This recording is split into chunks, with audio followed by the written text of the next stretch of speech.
Good evening, everyone.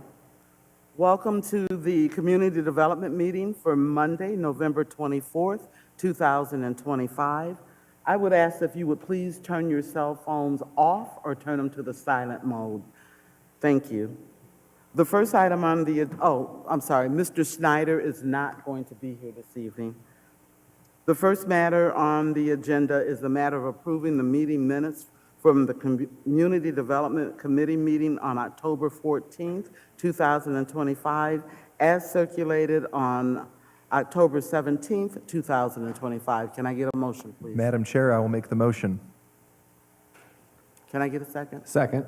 It's been moved and properly second. All those in favor say aye. Aye. Opposed? Motion carried.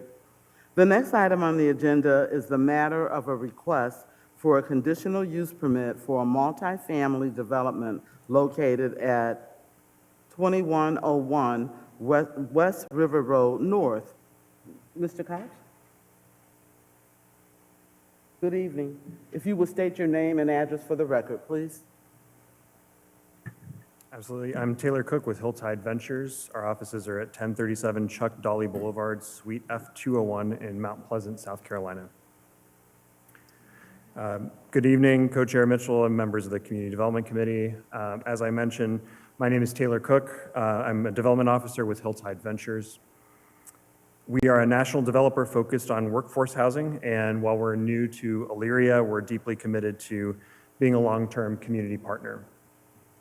You may remember that I spoke before this committee on September 15th regarding our application to the Ohio Housing Finance Agency for competitive state and federal housing tax credits to help finance our proposed 122-unit workforce housing development on West River Road North, which is just north of the Black River Career Prep High School. At that point, we were hopeful but not certain that our proposed project would be selected for funding.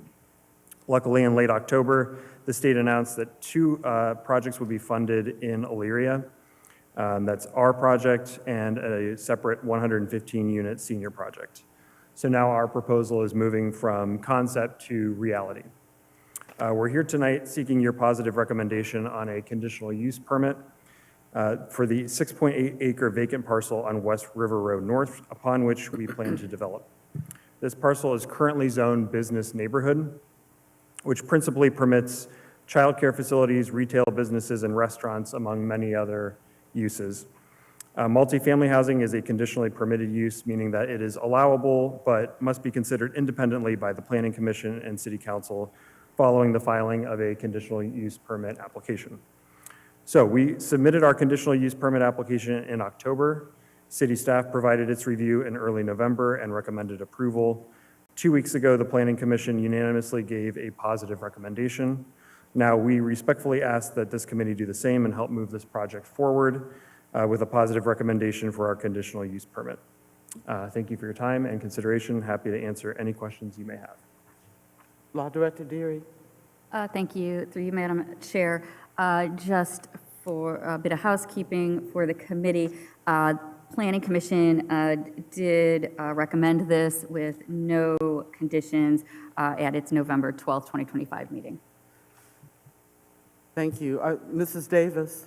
I'm not on this committee, but I do have a concern of the traffic in that area.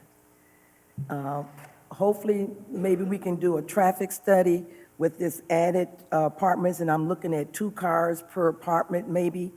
You know, if the added light could be added there, it's something to be concerned about, and I am concerned about the traffic in that area.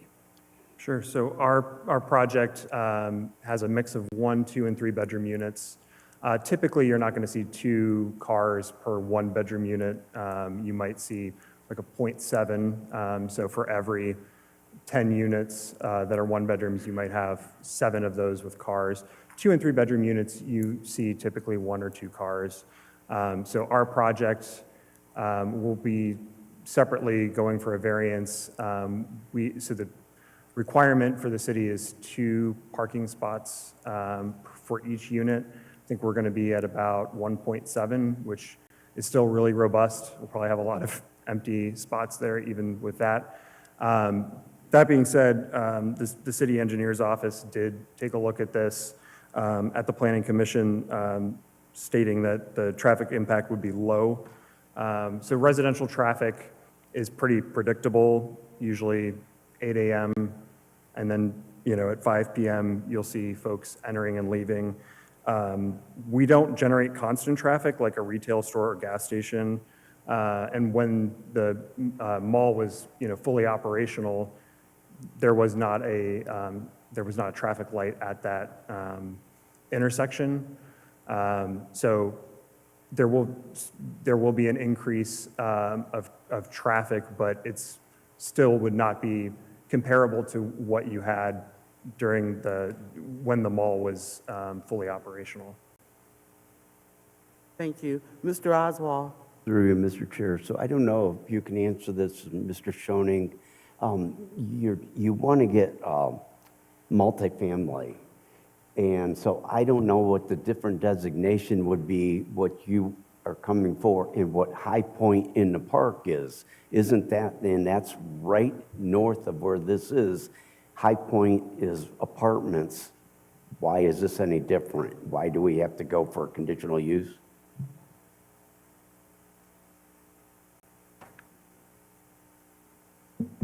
Thank you, Madam Chair. Through you, that structure might have been existing prior to the existing zoning code that we have from 1998.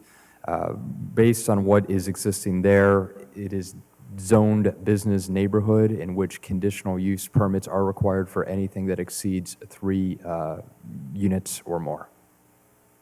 Okay. Thank you. Thank you. Mrs. Zaborka? Thank you. Through the chair, I'm not on this committee, but my concern, and I voiced it previously, was the traffic issue. And I think that hopefully they're going to take a look at that, because if the development across the street comes in, it's not, it's a no, but eventually, it's going to be a lot of traffic in through there. And the line of sight, if you're coming out of your property, the line of sight, you're looking to the north, West River, that's a hill there, so you don't always see the cars coming up that way. My bigger concern, though, is how much, maybe entirely, of this tree line are you removing? Because you're butting right up against the High Meadows Park, and are you going to eliminate, because it looks like your parking is way in the back of your development. So is that all going to be removed for the back area and all the trees? I mean, I would imagine that there's going to be an animal population issue once all those trees are removed. That's pretty heavily treed in through there.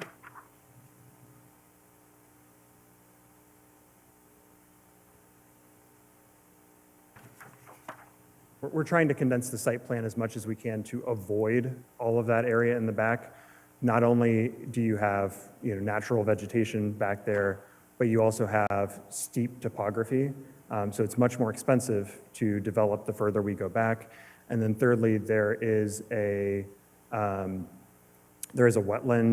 delineation towards the back.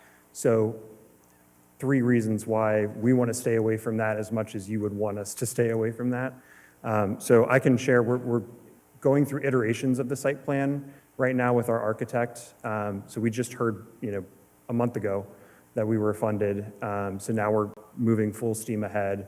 And once we have the next iteration, I think it'll be our final iteration of the site plan. I can share that and you can see where the end of our development is. But as of right now, we're not pushing far at all into that wooded area in the back.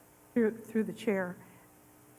Mr. Schoening, what's the buffer, what would be their buffer requirement for that back half? It says there's a 5-foot screening buffer, but that's to the property, that's the old Ohio Edison property, that's the school now, right?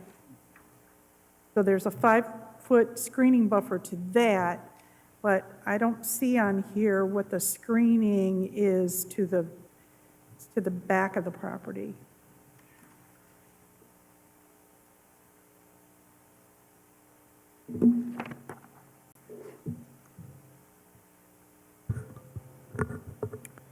In terms of the screening, you're saying on the eastern portion with the parking lot?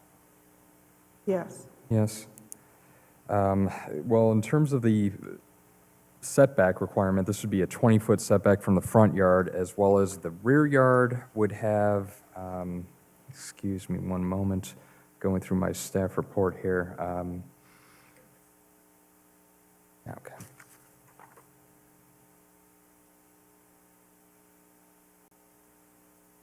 Right here? Yes. I would have to look further into the code. This is very conceptual, as the applicant has indicated. There are revisions being made per direction from our engineering department, as well as what is in our existing codified ordinance at this time. As indicated by the staff report that you do have, I believe at this time 4 variances are needed from the Board of Zoning Appeals, but that may change subject to the revisions that we receive. And I would absolutely keep all of you in tune to what revisions are made, so you can be made aware as well. Thank you. Thank you. Are there any additional questions? Seeing none, I'll read the committee report. We have considered the matter of a considered the matter of a request for a conditional use permit for property at 2101 West River Road North for a proposed 122-unit, single-building, 4-story housing community.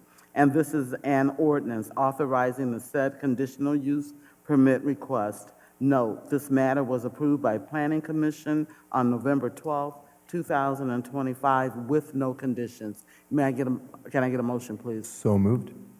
Second. Moved by Mr. Lippian, second by Mr. Oswald. Any additional discussion? Question. All those in favor say aye. Aye. Opposed? Motion carried. The next item on the agenda is the matter of a request for a replat of Windsor Place subdivision. Mr. Yost. Bob Yost, Windsor LTD, 260 South Logan. We have a side yard setback of 25 feet that's permitted on, or 20 feet on the west side of the end of what we call Building 13. We've had a customer come to us and ask to extend their garage out 5 feet. Guy happens to have a motorcycle, place to put the bike, and we can do that within the code to get us to 20. We're actually 25, we'll end up 20. And yeah, it works, so it just requires a replat. Any questions? Thank you, Mr. Yost. Any questions for Mr. Yost? Seeing none, I'll read the committee report. We have considered the matter of a request for a replat of the Windsor Place subdivision, and this is an ordinance authorizing the approval of the said replat. This matter was approved by Planning Commission on November 12, 2025, with no conditions. Can I get a motion, please? So moved. And second. Moved by Mr. Lippian, second by Mr. Oswald. Any further discussion? Question. All those in favor say aye. Aye. Opposed? Motion carried. There is nothing else to come before this committee. Can I get a motion for adjournment, please? So moved. Second. Moved and properly second. All those in favor say aye. Aye. Aye. Opposed? Motion carried.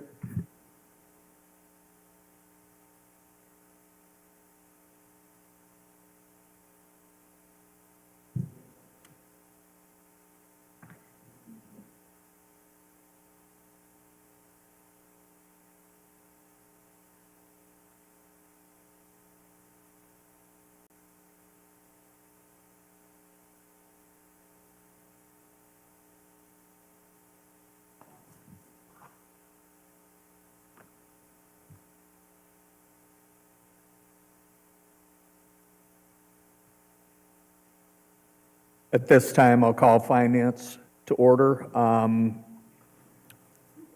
Item number 1, let me back up for a second. This evening, we are going to move item number 2 to the end of the evening.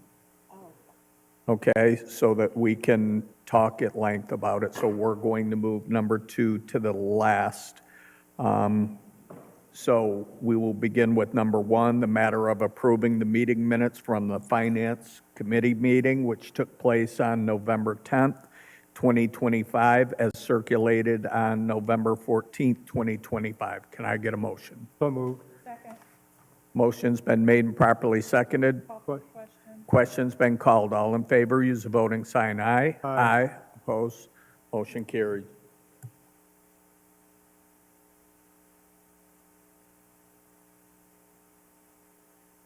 Next item on the agenda is number 3, the matter of a moral claim is presented by Jessica Stewart and David Schroff for damage received from a water main break at their residence, 514 Stafford Drive. Safety Service Director, please. Thank you, through you. Just point of clarification as it relates to the agenda. I did not refer this, the resident Jessica Stewart did, and I believe she's here in the audience, so I would ask for her to come up and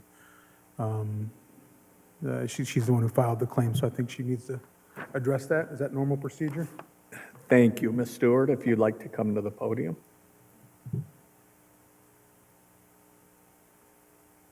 Okay. Hello. If you would give your name and address for the record, please. Sure, my name is Jessica Stewart. I live at 514 Stafford Drive here in Elyria. And excuse me, I'm a little nervous. But I'm here today to ask for help. I am for a moral claim from the incident that occurred in my home on the morning of September 24th from a city water main break. I feel that due to almost a 2-hour delay in shutting off the water was a direct result that caused the damage to my home. The city was notified by a resident on the street prior to 6 a.m. when the water main break had called in. Several other residents had also called in that morning. The water had been coming out of excess on the city side between my home at 514 and my neighbor to my left at 524 for several hours. It flooded the entire street and also underground.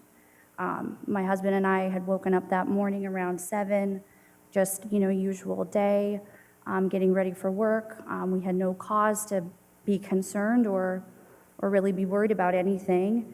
And around 7:30, we started to hear a loud backing up of a truck and some lights flashing out in front.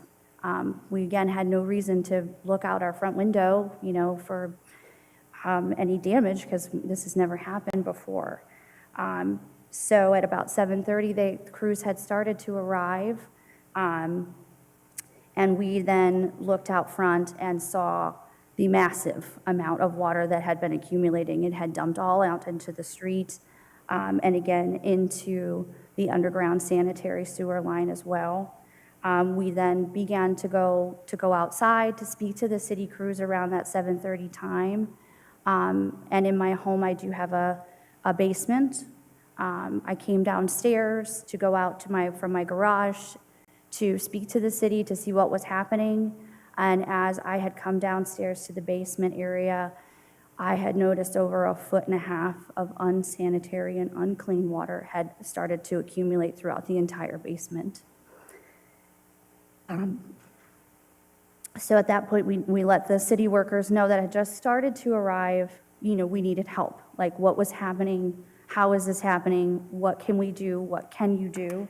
And at that point, again, they had just started to arrive, and they said, well, we're working on it, and we have to get the water to shut off the main water line. But we have to wait for the crews to arrive, wait for, more people to be on hand. And I mean no disrespect by saying this, but the sense of urgency at the time was not there. My husband and I were beside ourselves with what was happening, and we asked the city workers if there was anything they could do to help us, if they had anything on hand. The water was coming in so fast into our basement level that we just didn't know how to get it to stop. And again, kept begging them to please shut that water off. If there was anyone else we could call, could we call the fire department? Could we call someone? I mean, somewhere, somehow, somebody's got to get this water to shut off.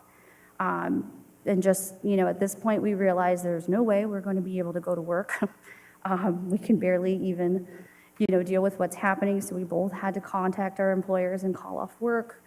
We came back out just prior to 8 o'clock, and the city crews had then just now informed us, oh wait, we just now got the water to shut off. So the call had came in before 6 a.m., and to me, the water had probably not been officially shut off till about 8. And it was a massive, massive amount of water from a water main line break. And I do feel that because it took so long for this to be shut off and the crews to start to arrive, that it was a really big direct result in what happened to my home. On the left side of my home in front, I do have a sanitary sewer. The water did not just run out into the street and down into my driveway coming towards my home, but it also filled and flooded that sanitary sewer almost to the top. And again, as far as we know, it was over 2 hours. It could have been a lot longer than that. So again, that part wasn't even addressed until after they had to get the water shut off. Then we had to wait for the lines to be cleared, and the city workers were trying to determine the best way to get down into where this break had happened and where the break was even started, which they then determined was closer to my neighbor's side, but not far from my home at all. But all of that water had just accumulated so much. Then once the line got cleared and the water got shut off, the water then recessed from my basement level. The water was, again, not sanitary water at all. It was sewer water, brown. My basement is finished. When I purchased my home in '22, it was already finished, and we upgraded it with new carpet. We painted. It was a second family room that we really enjoyed. So there was no way we were going to be able to salvage any of it. The water had reached also into my utility area where my furnace and AC is. It did get up into that furnace. Even though my furnace was on blocks, it still reached there. So at that point, once the city was able to stop the water and start the work hours later, I knew I was going to have someone come out and help us. There was no way I was going to be able to clean that kind of water, and it was not safe to be down there. I was able to reach out to a restoration company that day that would have been there sooner, but again, we had to wait for the water to be recessed. And also an HVAC company, because again, it had reached my furnace, which was a huge concern of mine. The restoration company was able to clean, remove all of my new carpet, remove my baseboards, and start the cleaning process. The walls are wood paneling, and so those will also need to be removed and dried out. And the HVAC thankfully was not damaged, so at least I was able to get that. And at that point, we then went back out to the city workers, which were still working on where the line was, kept asking them how this happened, why this happened. The answers were all, we don't know, we don't know. I asked them, are you looking at anything? Are you cameraing anything? What can you tell me? What can we, how can I know this isn't going to happen again? And they just said, we're working on it. We're working on it. I said, well, what do I do about my damage? And a crew member said, oh, well, we can give you a claim form. And they reached in their back pocket and handed me a folded piece of paper that was the claim form from the city. And I then began to review the form, and I thought, okay, this, as long as I remained organized and I did everything that the claim form said and submit photos and documentation and, check in and make sure that I, followed those protocols, that I really felt that the city, there was no way that they could say that I did something or I could have done anything.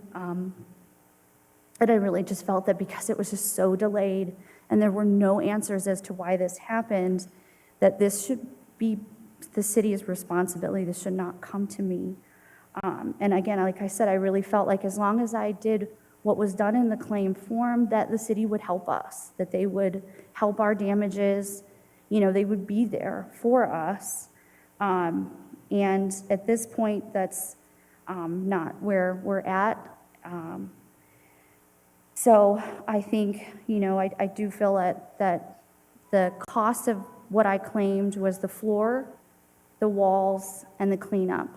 As you can see, if any of you have some photos, which I can bring to you all, had personal property down there. I had a full, second family room, couches, a beautiful built-in entertainment center, and I just felt that it was only fair to just only do the structural items. I obviously missed work. My husband missed work.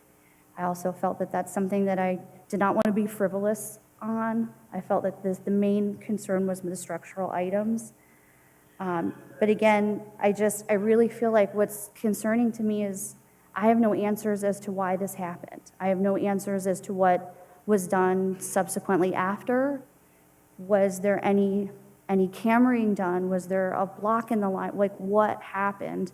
And so to say that, I'm now having to take on this big financial cost, and the lack of response, I really feel is just not a fair situation, and I'm absolutely asking for help in this matter. So I really appreciate you all listening to this and anything you can do. Thank you very much. At this point, I'm going to turn it over to the law director. Thank you, through you, Mr. Chair. The Law Director's Office did review this damage claim. The main issue is that this claim was not turned in to the property owner's insurance, which is required not only by city policy, but also by state law, specifically Revised Code, Chapter 2744. And in short, if damages are covered by insurance or could be covered by insurance, then the city is limited to reimbursing the deductible. The report from Assistant Safety Service Director Jay Lesh indicated that the packet that was submitted, and I will confirm that the documentation is very detailed with photos and receipts, et cetera. However, and it is, of course, a property owner's right not to submit to insurance if that is their desire. However, in that case, legally, the city would be limited to reimbursing the deductible. And I would note that in this case, the deductible is $1,362. The damages do amount to quite a bit more than that.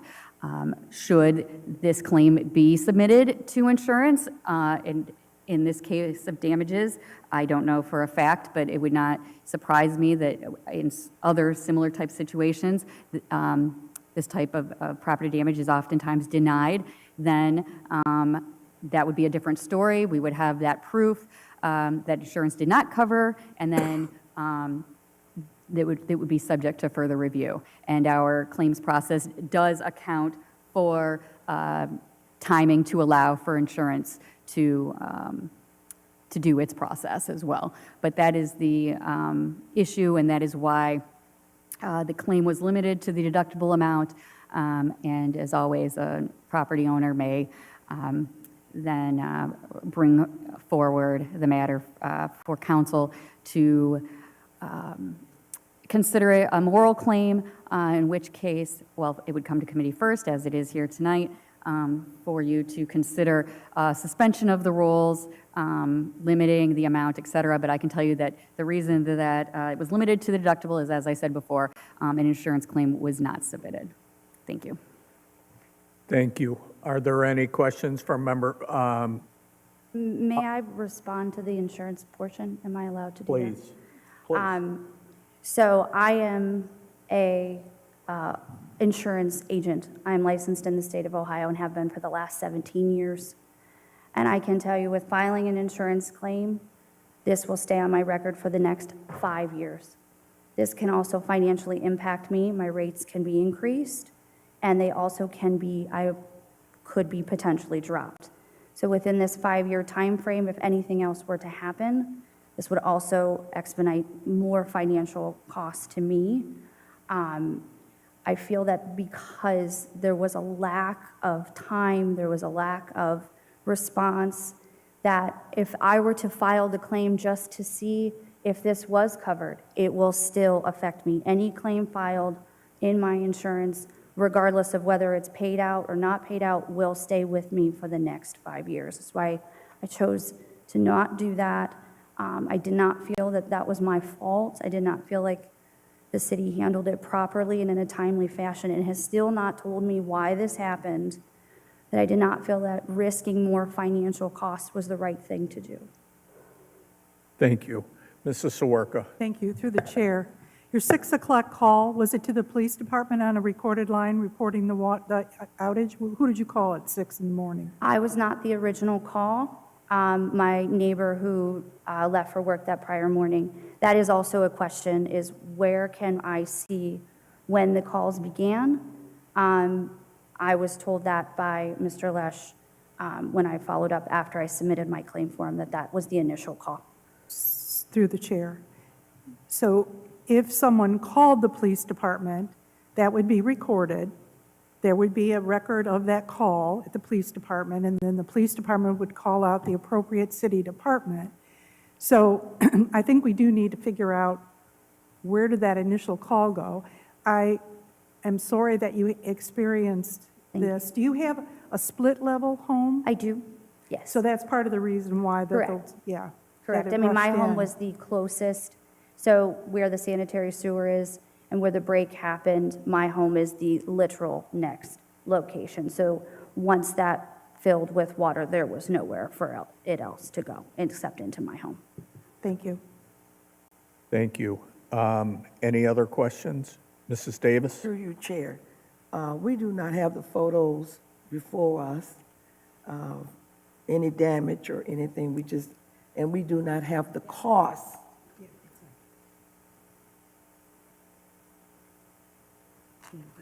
The law dictates what we do with this.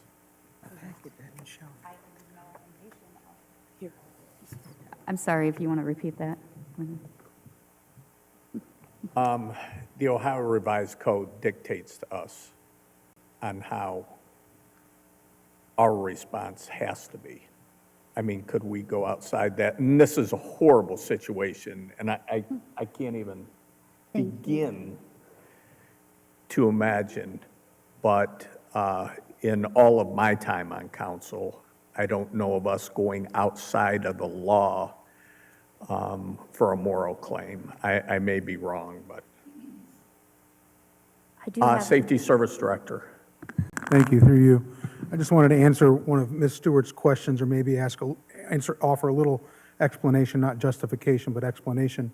If the call came in at 6, our folks aren't in the shop until 7, so we would have had to call them in. So they were there at 7:30, so that's part of the reason for the delay, just to help you understand. And we can get you more information about what damage or what happened that day and how it was corrected, so maybe it gives you a little bit of peace of mind. So what if this would have happened on a Sunday? Would I have had to wait till Monday at 7?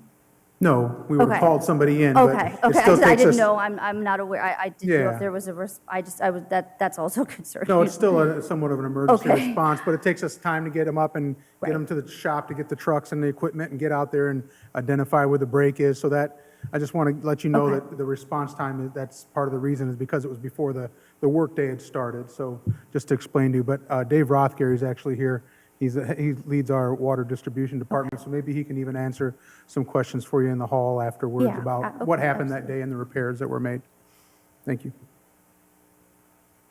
Mrs. Mitchell, excuse me. Thank you, Chair. I'm not on this committee, but looking at those pictures, that was really bad. It's terrible. It's terrible, and I know the law says you can only do this, but sometimes you just have to do the right thing. I'd like to see us do the right thing. Thank you. Through you, Mr. Chair, part of the reason for the state law, and I'm not saying that this is the situation at hand, but the reason is for it is basically so that a property owner does not make a claim and then does not turn around and then make an insurance claim. So therefore, that is why proof is required that a claim has been submitted. Also, and I'm not saying that the city would have insurance coverage in this type of situation, but it's also so that the insurance companies can essentially, if need be, can duke it out. In this situation, the facts are what they are. As I said, the receipts are all there. There is not much in the way of dispute as to when things happened, how they happened, the damages that were. It is simply that the state law says there needs to be, if there's the insurance is there, and it is regrettable that one can get dinged if there is a claim made, or again, even if the insurance was there, but it does state that when the damage is done by a political subdivision such as the city of Elyria, if insurance is there to cover it, then a person is limited to having the deductible reimbursed, because that is the financial damage that they are out, and that can be reasonably ascertained. Mrs. Davis. Through you, Chair. So since this has been several months, can you go back and apply to the insurance, or can they reject you because you have waited so long? I do have a year to file a claim. And if, documentation from the insurance company, I do understand you do not want someone to ask for funds, and then turn around and file a claim. That makes absolute sense. If I were to provide documentation that said I would not do that, which I more than likely can, if that was something that could be on the table, I would absolutely do that. I would sign paperwork that said I will also not submit anything to the insurance. And again, I do feel like, and I apologize, I don't know the legal codes per se, but in some of this, it did say if the city was negligent in some way, which I do feel that they were. And I understand there is protocol with response time, but it's very difficult to say, I trust the city fire department when I call them to say my house is on fire, that they will respond.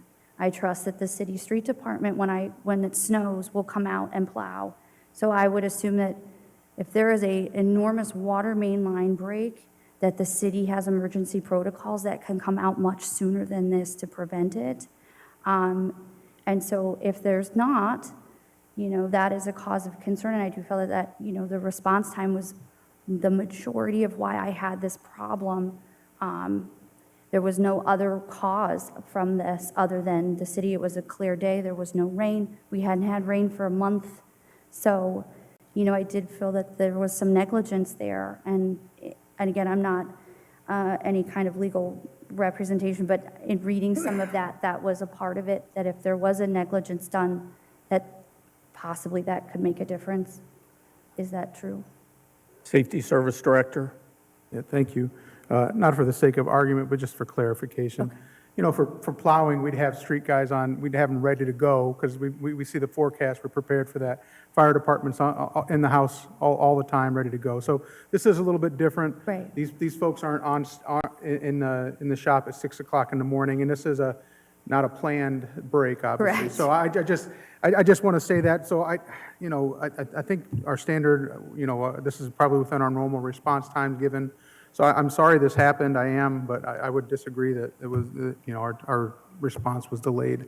And again, I don't want to argue about it. No, I just. I'm trying to explain a little bit, so No, and maybe it I helps you appreciate that. I appreciate it. don't want to as well. I'm just in my thought process with this, it being such a catastrophic event, Sure. that's just where my thought would go. Understood, thank you. Yeah.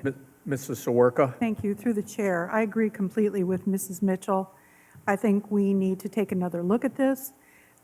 There still isn't clarity on where did the initial call go and how was it handled. And I'm sorry, but I don't think it was good customer service that somebody pulls a paper out of their back pocket and hands it to you. There should be a different process for the moral claims and the claims for damages.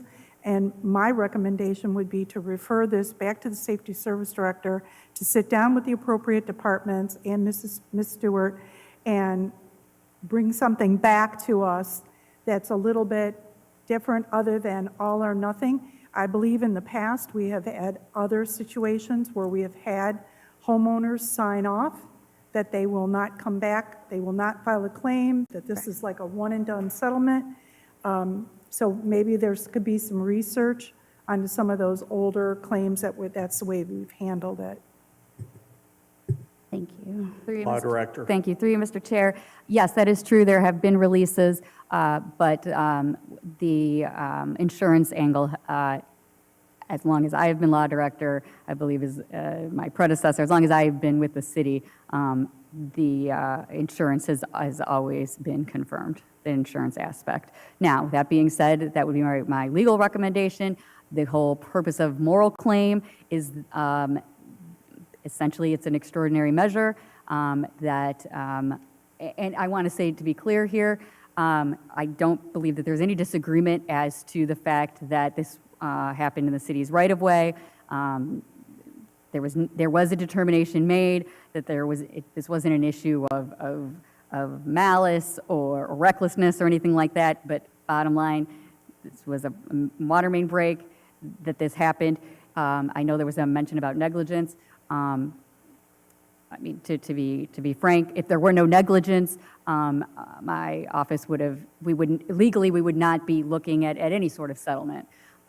So that being said, that is why we did review the claim in terms of the insurance deductible. So, but needless to say, to the moral claim, should the committee feel that they would like to advance this to full council for the full amount that is requested or something else, that would be your prerogative to pass the ordinance. But once again, it's my job to advise you as to what state law says as far as what political subdivisions are financially responsible for. Mr. Oswald. Through you, Mr. Chair, I'm not on this committee. You're caught in the middle because we're going from what our legal counsel tells us. And what sucks about the whole thing is there's been other people that have come up here and said exactly what you said, and they're caught right in the middle of that same thing. That being said, I'm sorry you had to deal with it. We didn't want it to happen. You didn't want it to happen. But I think if what you're talking about, if there's a way we can come to some medium point and check this over a little bit more, I think it's worth at least trying to go that far for you. Absolutely. Okay? Yes, absolutely. Thank you. Mr. Callahan. Thank you, Mr. Chair. Through you, I'm not on this committee, but this is a very unfortunate situation. I happened to actually witness this situation early that morning. Returned back to the scene, and that's when the department arrived on the scene. This wasn't a weather condition. When we have these claims come in month after month and year after year that I've been up here, we understand there's a situation with weather. This wasn't weather related. This thing broke, they're sound asleep. They have no idea that their basement is being filled with water. I think Miss Stewart has been very reasonable. She mentioned earlier that she's only talking about structural damage. She's not talking about her entertainment center that she mentioned, furniture, other personal property. She's not even mentioning that. So I agree with Mrs. Sawarka and Mrs. Mitchell. A moral claim is a moral claim, and this is a moral situation.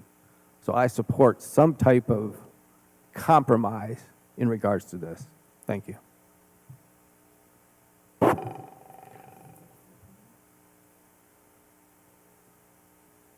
Are there any additional questions, concerns? Is it your opinion, Mrs. Sawarka, that we send this back for further review? Yes, I make a motion that we send this matter back to the Office of the Safety Service Director, Law Director, and any applicable departments to ascertain all the facts and details of the incident and clarify the exact ask, because that's not clarified as well in these documents. and then bring it back to committee. Thank you. We have a motion on the floor That we move it back. that we send it back. I will second that motion. On that note, please. Excuse me, through you, Mr. Chair. The ask is $13,442.84. And for what it's worth, the Law Director's Office has determined that the claim should be honored, as is standard for these types of claims, regardless of the amount to be paid, whether it would be solely the deductible or the full amount requested. The Law Director's Office would be preparing a release, denying any legal responsibility, and due to that fact, should the committee feel that a review as regarding the technical aspects of what occurred as far as the main break, a delay in response time or whatever, my office doesn't have a dog in that fight. However, from the legal perspective, I would advise that, quite honestly, we don't have anything additional as far as research or review as far as this claim is concerned. We've already determined that it would that the claim should be addressed in some manner. It is purely the amount financially that is at issue, and that would be for committee and ultimately council to determine. Mayor Brubaker? Yes, thank you. Following up with what Mr. Callahan said, and quite frankly, Mrs. Sawerka, I think it's before this body, instead of sending it back. I mean, what we're going to dig into is the details on the why, and that could be several weeks. You got the holidays. It could be January before it comes back to this body, and Ms. Stewart will be out this $13,000 until that time frame. My thought process is, according to the law director, you have the authority to approve the moral claim as requested by the proponent here. We are still going to look at it, and the reason why, I mean, it's a water main break. I mean, from an internal standpoint, I think we understand the water main break situation, but Ms. Stewart needs to have that clarification. So my thought process is, instead of sending it back, with all due respect to Ms. Sawerka, and looking at this and the dollar amount, if the law, you know, if it's before you for the moral claim, is to approve the moral claim, and then we'll work out the details with Ms. Stewart on the why and make sure that she understands that, you know, we can't guarantee it's not going to happen again, but we can certainly share with her the why that it happened. Thank you. So, just so I understand, it's your recommendation to vote on the full amount or the 1,300? I'm a little confused at what you're saying. Mr. Chairman, point of order, Mr. Chairman, I believe that I'm going to withdraw my motion. I and concur. The second's going to withdraw the motion to send it back, so that's a moot point. And if I may still have the floor. Please. I move that we pay this as a moral claim with all the parameters that are necessary, signatures that are necessary, agreements, whatever we need to put into place. However, I still feel that there's a good lesson learned here on the practice and the mechanisms of getting people to whatever emergencies are emergent, and there might be a lesson learned in this. So I think we shouldn't just dismiss that. So I move that we proceed with the moral claim. Second. Motion's been made and properly seconded. Call for the question. Question's been called. All in favor, use the voting sign aye. Aye. Opposed? Motion carried. Oh, thank you. Through you, Yeah, just a point of order, excuse if you would kindly read the committee report to confirm the amount.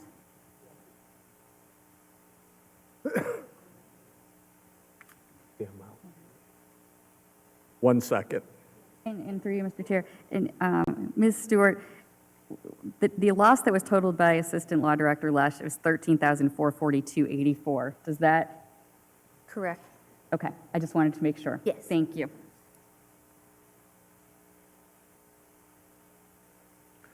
1 second. She's,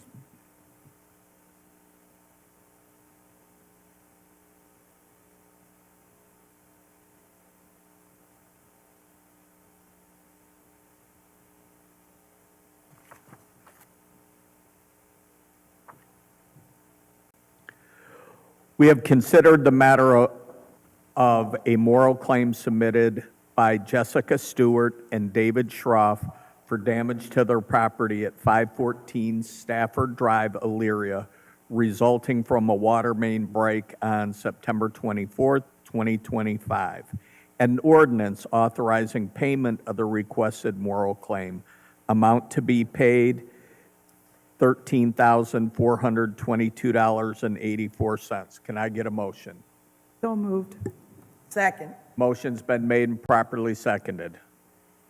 Under discussion. Yes. I think we should add to that motion and to the legislation that there is appropriate legal sign-off process done with this claim, as per normal. Law Director? Thank you, through you, Mr. Chair. Yes, the ordinance will state that we will contact the claimant once the check is received in my office, and that a release will have to be signed by the property owner and/or owners Thank you. prior to release Thank you. of the check. The motion has been made and properly seconded. Concur. Questions called. Question's Yeah. been called. Concur with- All in with favor, added. please use the voting sign aye. Aye. Opposed? Motion carries. Thank you very Ms. much. Stewart. Mr. Tolet, point of Yes, order. Could we please. just make sure that Ms. Stewart knows that this will be voted on full council 1 week from tonight? Yes. Oh, I was Thank going to you. ask that, sorry, Thank what you, Mr. that next Callahan. step was. Okay, thank you all very, very much.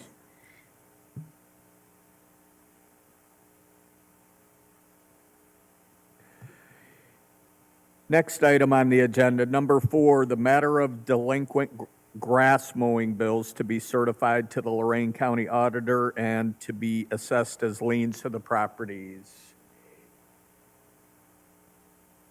Safety Service Director.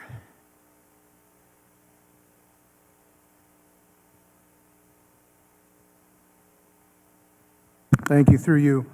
This is that time of year where we bring forward all of the grass cutting that we've done for the year for certification over to the county auditor for eventual collection through the tax process. So that's what you have before you. Are there any questions from the committee? If not, I'll read the committee report. We have considered the matter of delinquent lot mowing charges, a resolution authorizing said charges to be certified to the Lorraine County Auditor's Office as per attached. Can I get a motion? So moved. Motion's been made and properly seconded. Question? Question's been called. All in favor, use the voting sign aye. Aye. Opposed? Motion carried.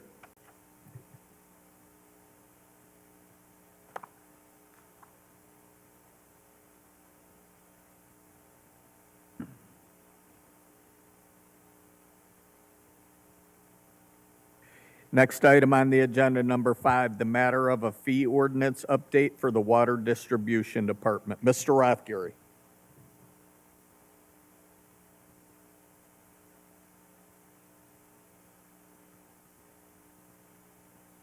Up, he's coming up right now.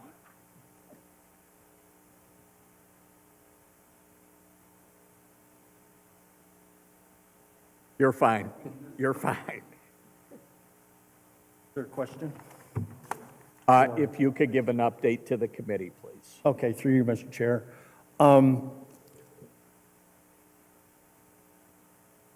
We needed to update our costs for, all items coming from water distribution. And one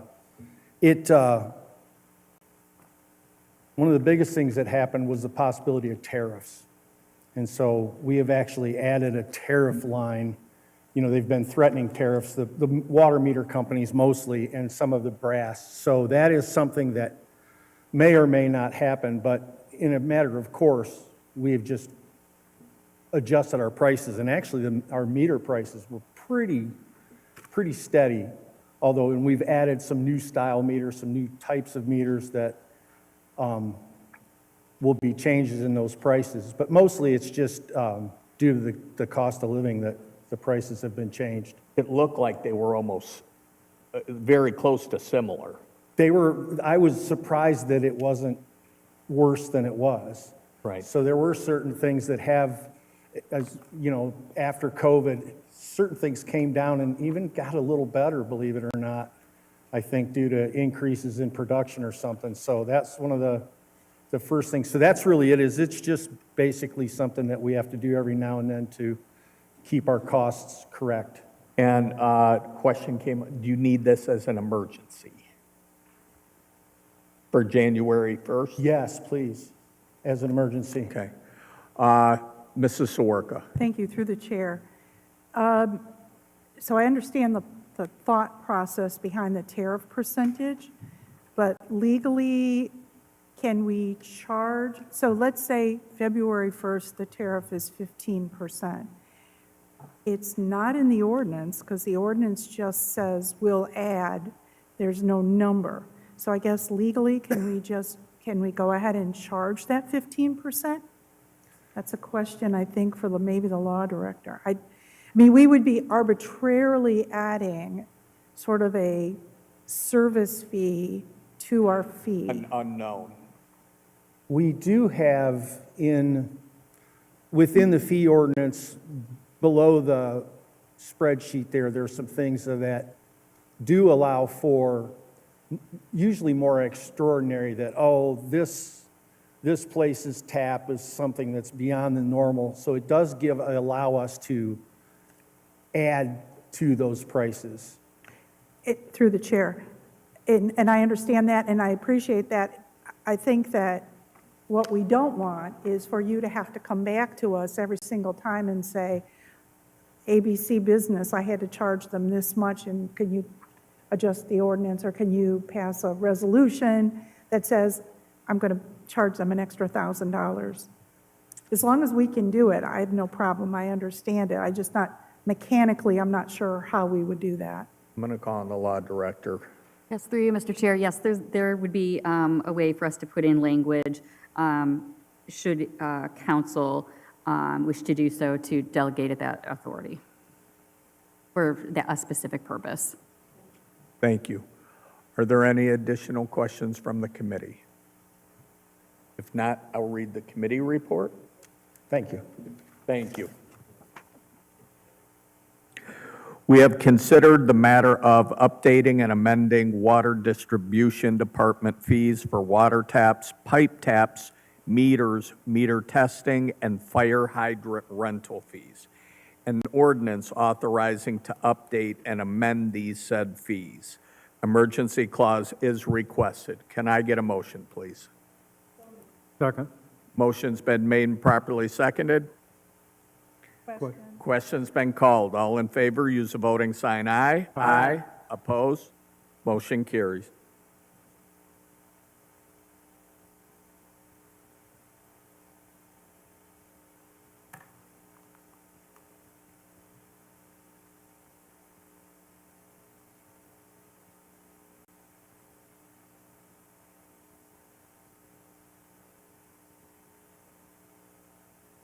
Next item on the agenda, number 6, the matter of applying for an ODNR grant for the North Rec Swimming Pool. Director Reardon.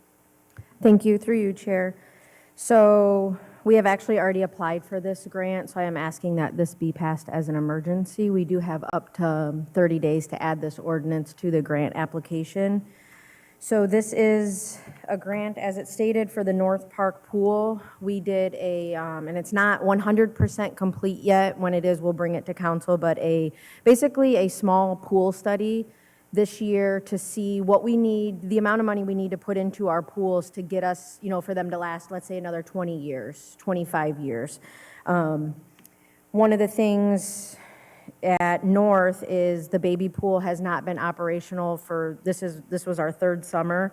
So part of the project at North would be to take the baby pool out, the top pool out, put a splash pad there, do some mechanical work, at North, and then add some shade structures around the pool and things like that. Do some work on the gutters and the interior walls of the structure that's already there.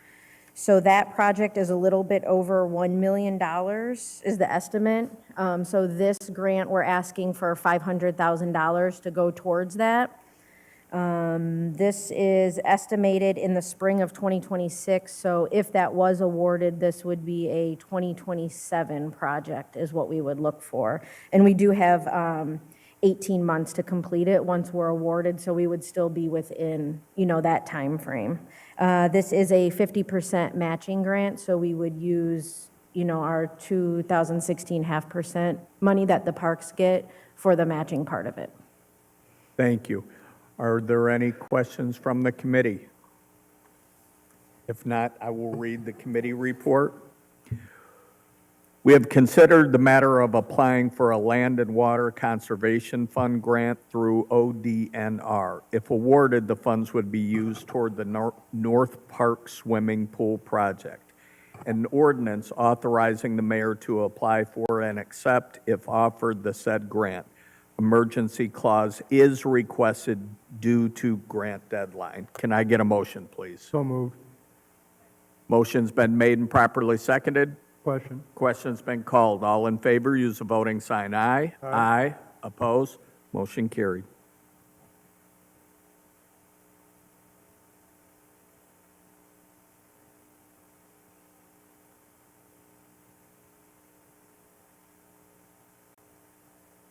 Next item on the agenda is the matter of applying for and accepting a loan from the State of Ohio Infrastructure Bank. Engineer Snyder. Thank you, Mr. Chairman. Today we're looking to apply for a loan through the State Infrastructure Bank. This is for the project of both Abbey Road North from Sheffield Village to 57 and State Route 57 from Chestnut Ridge to Cleveland Street. What this project is an urban paving project. These are projects that ODOT funds. It's an 80-20 project. The only problem with some of these urban paving is they only cover certain items in a project. So essentially, the surface course is what you're basically getting from them, as well as pavement markings, limited pavement markings. Anything above and beyond that becomes the city's responsibility. That would be if there's any full depth requirements or any handicap ramps to be taken care of. Now, I would say that there were some additional items thrown in by the state because essentially when you receive these funds, these are federal funds, you're required to bring the project up to federal regulations. So that's why you have to do the handicap ramps, things of that nature. There's some guardrail out there that has to be done.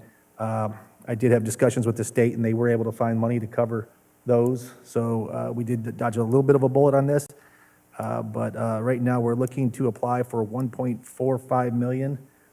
As of right now, the estimate, the way the state sent me the most current estimate, and we're looking at $1.35 million as far as city's portion.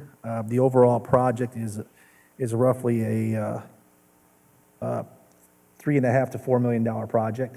So in the long schemes, we're paying right around a third of the total cost as part of this. So, Thank you. Are there any questions from the committee? Mr. Oswald? Through you, Mr. Chair, I'm not on the committee.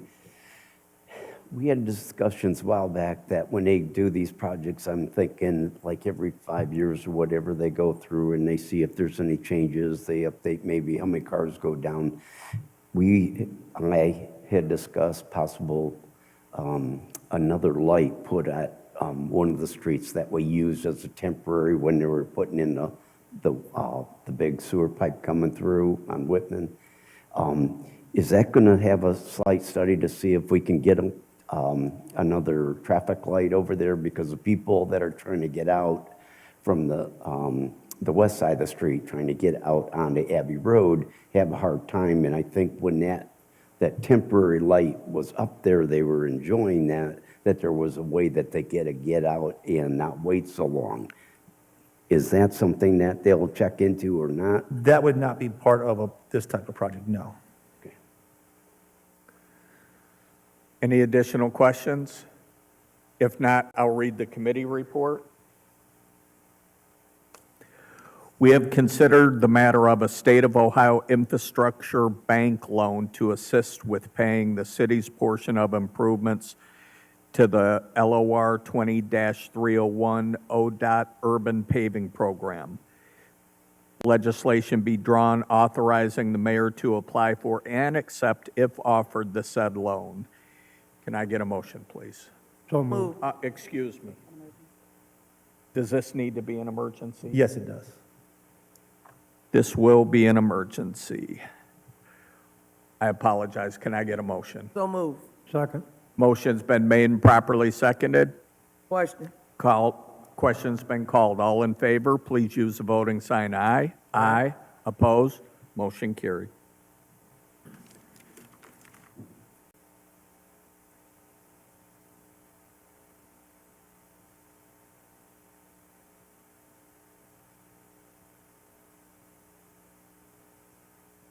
Next item on the agenda, number 8, the matter of an agreement with Macaulay and Company for the year 2026. Mayor Brubaker.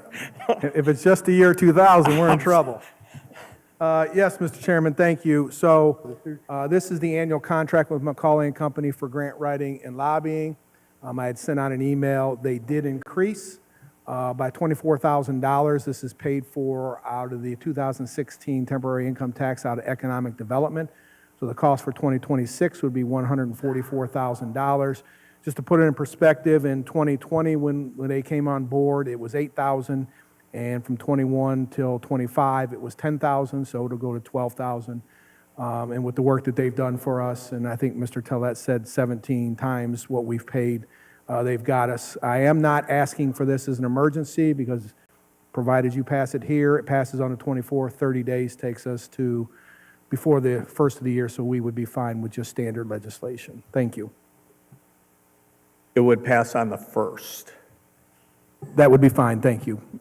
Okay. Yes, 17-1 return on our dollars we have received from them. So, any questions for the mayor?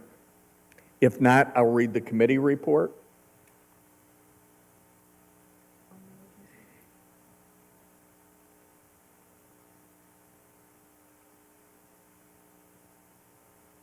To leave it or take it out? No, we'll take it out. Okay.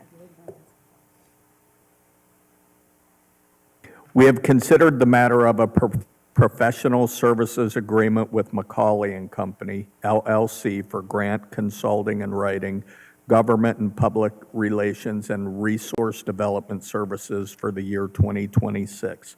An ordinance authorizing the mayor to enter into said agreement. Can I get a motion, please? So moved. Motion's been made and properly seconded. Question's been called. All in favor, please use the voting sign aye. Aye. Opposed? Motion carries.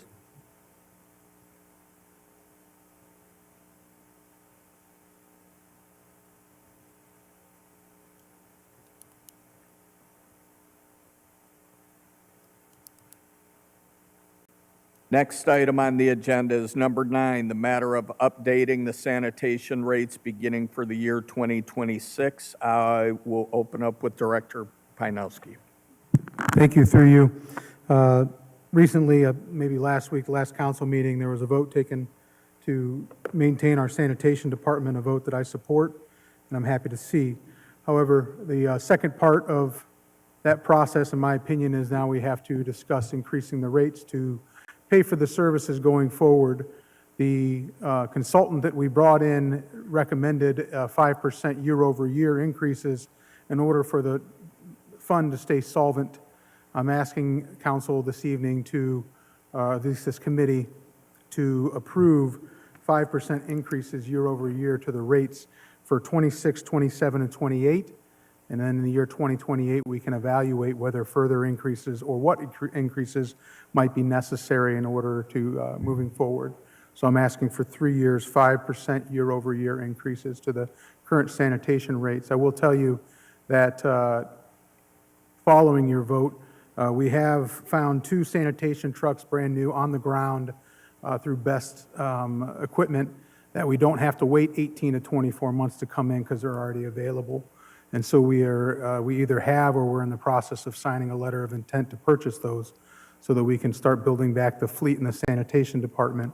That's just one reason why it's important that we have proper rates in order to support the department and support the individuals that work in that department and make sure that they have equipment that is functional and safe. So I ask you if, to follow your vote to keep the department, to now set the rates in a way that we can continue to maintain it and be successful. Thank you. Thank you, Director Pinowski, and I agree wholeheartedly that that 5%, which I believe reflected in the first year would be $1.74 a month, I think is well worth. It's what the public directed us to do. But at this time, I will open it up for questions. Mrs. Sawerka. Thank you, through you. I believe that 26 is $1.67. Does that sound right? It's going to 35.05 from 33.38. $1.67, yes. And then the second year is $1.75. Correct. Okay, thank you. Correct. Are there any, I'm I sorry. was just going to say, our copy's a little difficult to read, so I went back to the original. Are there any additional questions? Ms. Davis. Through you, Chair. You said there were 2 ready trucks available. Are those just pickup, or are those the one-armors that we needed, or what type of the city truck we're talking about? Thank you, through you. Sanitation trucks, the side loading type that we need. Okay. We just actually referred 2 more of the original fleet when we converted to the side loaders to council for approval to dispose of. They were in the graveyard, as we call it, and we've stripped them of all parts that we can use on the remaining trucks from a similar time frame. So those 2 would be going out, and we'd be bringing these into the fleet brand new, and it would help us jumpstart. We did budget for a truck, or at least a big portion of it last year, but I told the department to hold off until we further completed our conversation. So some of the money would come from what's left there, but also some would be for in the 2026 budget. We did speak with Finance Director Pileski. He would ask that the funds be in the temporary budget so we could get them purchased and taken care of. And I believe that he's in support of, as far as reviewing the financials, he's in support of the purchase. Thank you. Director Pileski, you're good with how that was addressed? Through you, Mr. Chair, yes, providing that you pass this Past the issue. 5%. Okay. Thank you. Any additional questions? If not, I'll read the committee report.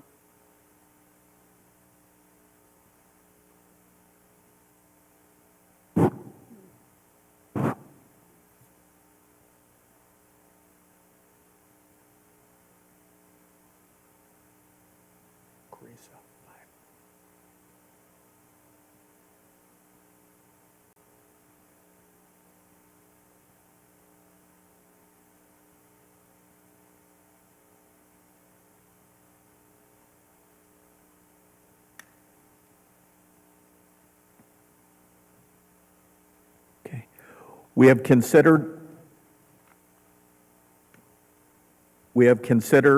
the matter of proposed sanitation rates for the calendar year 2026 and ordinance authorizing the set.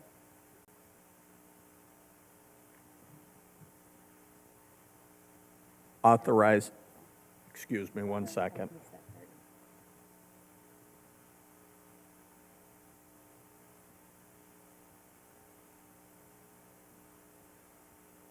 (2026, 2027, and 2028), an ordinance authorizing the said rate increase for the calendar year 2026, 2027, 2028 at 5% per year, which is also included, that percentage, on the attachment, and this will be an emergency.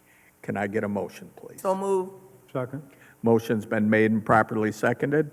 Question. Question's been called. All in favor, use the voting sign aye. Aye. Oppose? Motion carries.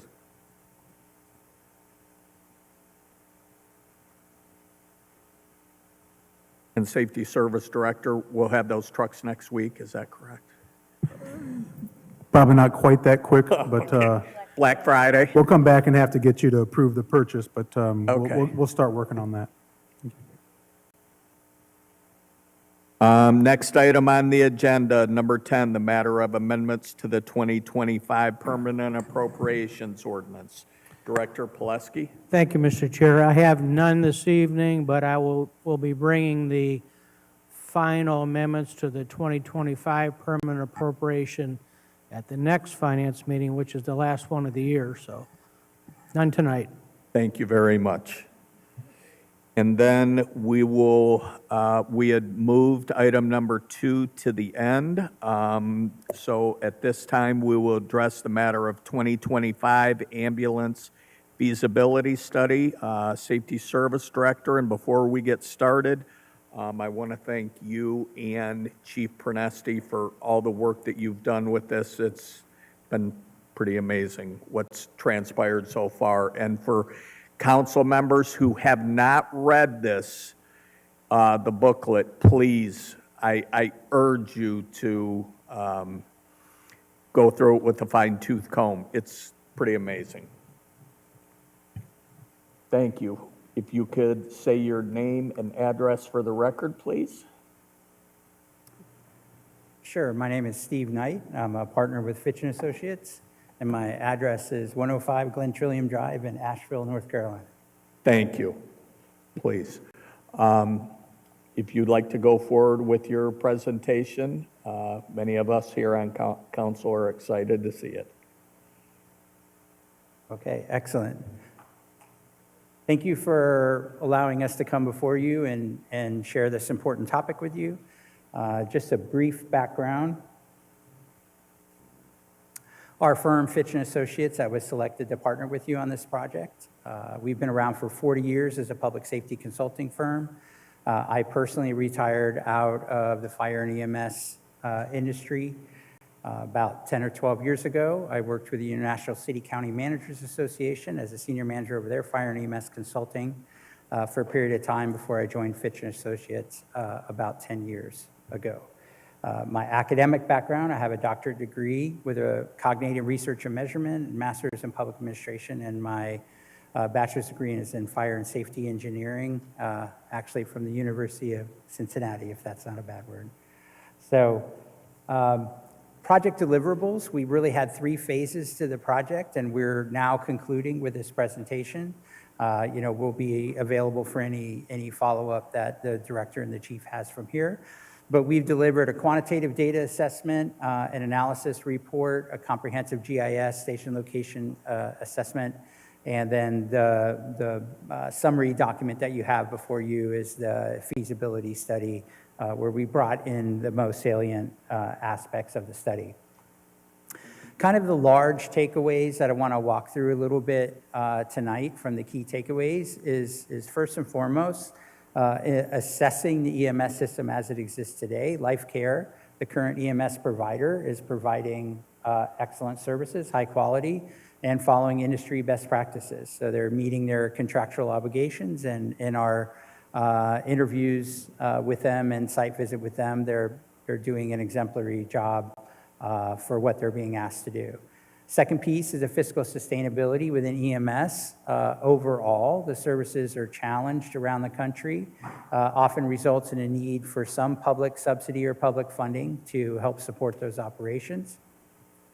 And as the city pays for services such as the $126 per non-transport, as those kind of subsidies begin to be discussed and implemented, one of our recommendations is that the city require some enhanced fiscal transparency in your contractual relationship. We also looked at the city's fire department and LifeCare have very similar response time performance, so there's not a large drift between capabilities between one agency and the other as far as at least the 2024 data. And then if desired, if the city does want to move through and entertain having a fire-based municipal-run EMS program, there's no question in our assessment that they could do so, and it could be fiscally and operationally sustainable. And then the last piece is because of a lot of factors, such as supply chain challenges, et cetera, hiring, et cetera, that you would need if you elected to move forward with a municipal-based, fire-based EMS plan, that it would take a multi-year implementation to do so in order to get there. So let's talk a little bit about response time, because a lot of the conversation today is about response time and capabilities. That's how you have the contractual ties in order to establish what a system should be accomplishing and be able to hold it accountable to those. What the industry has shown in this table that you see before you, the large takeaway is when you look at, and this is all clinical-based, peer-reviewed research, what it looked at is for patients with high risks of mortality, if you can get there in 5 minutes or less, you have a pretty significant impact to the risk of mortality and the rate of mortality. Once you cross 6 minutes all the way up to 12 minutes, the impact on that mortality rate really kind of flattens, which for you as a policy group gives you more flexibility to find the right balance between how much protection you can afford or desire to purchase and how much risk you're willing to assume as a community. So you're trying to find that right balance. And we'll talk more about that. But overall, that's really what the industry speaks to, is that fast response time of 5 minutes or less is significant for the small portion of calls that fall into the high risk of mortality, which statistically is usually around 15% of the calls. When we look at your specific performance, we looked at the dispatch time, which is the time it takes from someone calls 911 until the dispatch center or the 911 center processes the call and let somebody know that they have a call that they need to respond to. The turnout time is a period of time once the station or units are notified that there's an incident until they get on the radio or some other mechanism and indicate that they're actually en route driving to the call. And then travel time is just the drive time. It's pretty straightforward from when they say that they're en route until they arrive. Now, looking at the industry standards of the National Fire Protection Association and the Commission on Fire Accreditation International, which is at CFAI, and our own National Observed Best Practice, what we can share is that the dispatch center is really doing a pretty good job at 2.1 minutes compared to what we see in the industry. A lot of these standards are under revision right now because the proliferation of cell phone use, it takes a lot longer to get the location of the callers than, say 20, 30 years ago when every landline pre-populated the 911 dispatcher's CAD screen with an address. So around that 2 minutes is very reasonable for us as a best practice, and you're right there at 2.1. The turnout time, you can see from the standards, is basically from 1 minute to 1.5 minutes at the 90th percentile. The fire department currently is at 2.1 minutes. So a little opportunity to improve, but still overall good against the industry. No aberrant performance, but there is an opportunity to improve. And the reason we focus on that is you'll see in our analyses that purchasing 30 seconds or a minute improvement on the travel time is really more stations and more people. So you have an opportunity to improve the citizens' experience for little or no cost through some management activities to try to trim that down by, say, 30, 36 seconds. And then the travel time, to give perspective on that, again, the national standard for advanced life support, which would be the paramedic services, is 8 minutes. For basic life support and fire-related activity, it's 4 minutes. The Commission on Fire Accreditation International historically had 5.2 minutes. And our national observed practice for urban environments really resonates between, say, 5 and 9 minutes. You, as an agency, are at 6.5 minutes, and Life Care is at 7 minutes on the travel time at the 90th percentile. So again, the relationship between your performance and Life Care's performance isn't a huge drift when you look at it at an aggregated scale. And from a policy perspective, really you're in a lane that is purely a policy choice if you wanted to be faster than you are today, but against your peers and what we know in the industry, 6.5 minutes is very good. So that's kind of where you are looking at it from a contextualized standpoint. And then something else we looked at is a little bit of a primer on EMS system design. So if you think about fire departments, there's no market space for a fire department, right? It's an essential service generally provided by government. That readiness model is that you have built, and I heard this in the conversation earlier, you've built a number of stations, you've staffed the resources, whether or not somebody calls 911 or not, right? So they're available for when and if an emergency occurs, and then they can go respond.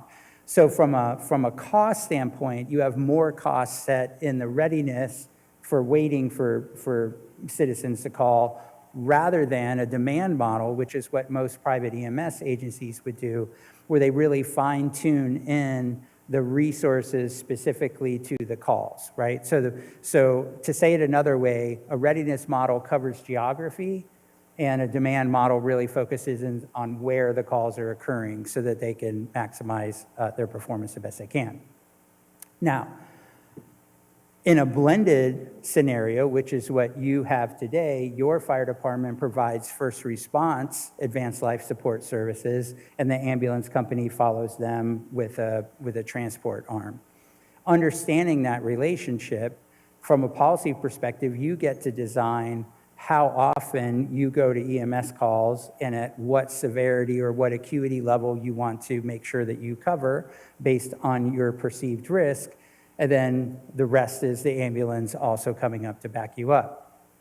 Following a national call triage process, and I won't go through that in great detail, but that box that you see on the lower right is medical priority dispatch. If you followed the international recommendations and what large metros, and there was over, I think, 8 million calls in the study that did this, but basically 53% of the calls would be triaged as an advanced life support call, and about 47% of the calls would be triaged out as a basic life support call. And what many communities do is help use that ALS to BLS component based on risk to decide which calls the fire department should engage on and which calls maybe an ambulance can handle individually.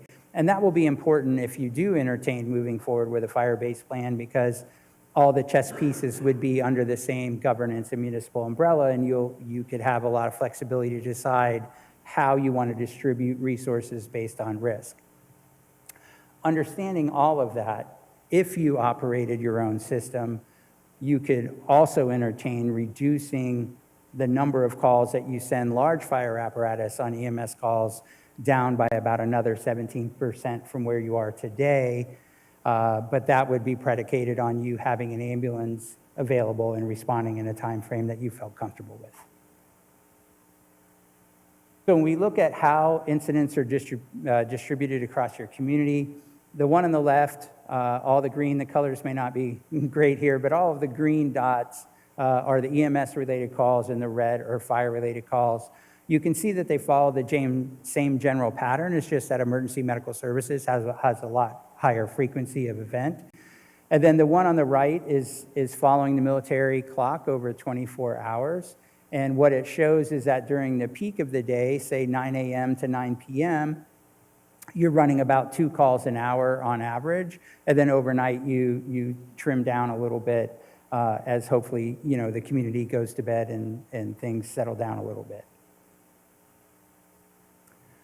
We also looked at the system resiliency, and this wasn't a fire department study, it was an EMS feasibility study, but what we did want to do is make sure that we were attuned to what the fire department's capabilities or capacity exists in order for them to absorb more work or to, in kind, be able to provide EMS resources. And a lot of communities have very robust deployment, and they can actually say, they could close down one unit and start an ambulance or 2 out of the same resources in kind.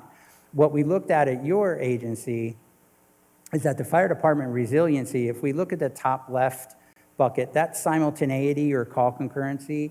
And what that means is when a call occurred, did a second, third, or greater call occur at the same time before the first one was able to come to conclusion?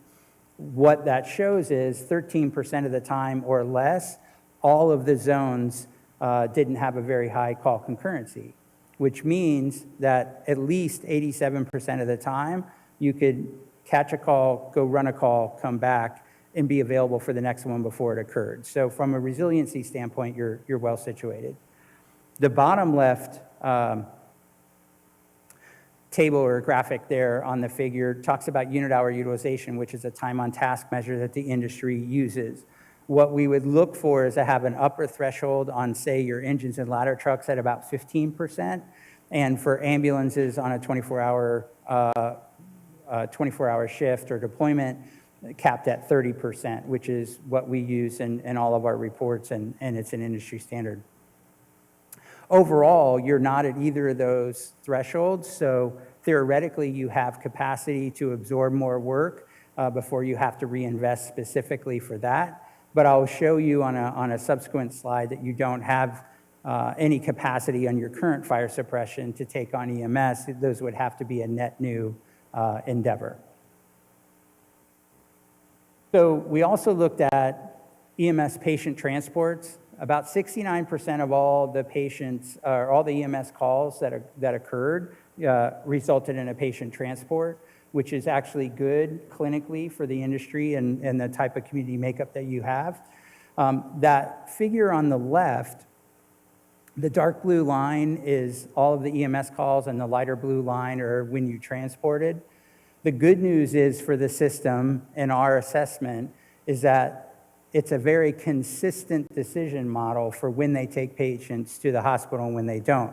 So what that lends us to believe is there's at least a very consistent, clinically based methodology for how and when they take people to the hospital, and we don't see any deviations for when there might be some behavioral related influences that would impact, when people were taken to the hospital. So very good news for your system as it exists today. Then looking at understanding your performance from where it is today, and you guys were at 6.5, the city, I should say, was at 6.5 minutes on the travel time. LifeCare was at 7 minutes on their travel time. We modeled looking at the 3 existing stations that you have today, and you came up with about 86% of all the calls could be covered in that 7 minutes. Now, we know that you're at 90%, but we also understand that the GIS is predicated on your average road speeds and impedance. So turning on lights and sirens, breaking the traffic laws, et cetera, responding to emergencies, the fire department usually on the historical quantitative data outperforms GIS by a little bit, so no concerns there. But looking at considering an EMS deployment, if you were to deploy from a fire station-based plan, then you absolutely would need to continue to deploy from these 3 locations. Now, the takeaway, and this is important for future considerations, is there's a diminishing return. So if you look on the table on the bottom, if you look all the way over to the last column on the right, you can see that your first station is able to capture 68% of all the calls that occur in your community within 7 minutes. The next station, station 3, gets you up to about 79% cumulatively, and then the next one jumps up. So you can see there's a diminishing return or a marginal utility for each station. Once you pass 90%, you really start getting very minimal return on investment because you're only capturing 0.5% or 1%, et cetera. Once you cross that 90th percentile, that's why the industry uses that, is you've really saturated your best investment, and anything past your 90% are really more politically driven calculus for there's a community that's very vocal, or we've got a new development that we feel obligated to cover, et cetera. But it won't be operationally necessitated. We did look at a 4th station, and we tested several locations on that. So the locations that we tested were East Broad Street and Reeser Point Crossing, 300 Weston Way, and 330 East Broad Street. The East Broad Street and the Reeser Point Crossing provided the best advantage. It was about 8% better than the other locations. And you can see if you did have a 4th station, you can improve that travel time by approximately 1 minute, and 90% of all your incidents could be covered within 6 minutes. So when we looked at the evaluation of the current fire department deployment, and again, only looking at this from the lens of do they have capacity to take on and absorb EMS work specifically through their existing resources, and the answer is no. So if you look at the graph on the bottom, because we'll have a couple of these replicated, but this is how we read it. Those green and yellow peaks and valleys on the bottom, that's Sunday, Monday, Tuesday, Wednesday, all the way through Saturday. That's your peak time of the day that we covered earlier for all 7 days of the week.